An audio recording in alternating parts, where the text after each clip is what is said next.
This is Genius Desk. This week's Steam challenge is ping pong ball ramp. So what you're gonna do is you're gonna make a ramp out of the cardboard box provided to you.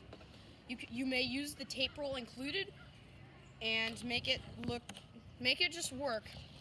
So then once you have this finished, place the tape roll on the ground and leave the ramp on the table. Take the ping pong ball and roll it down the ramp and try and see if you can get it into the tape roll. You may adjust the tape roll how you like it, experiment with different angles for launch and different heights of the cardboard.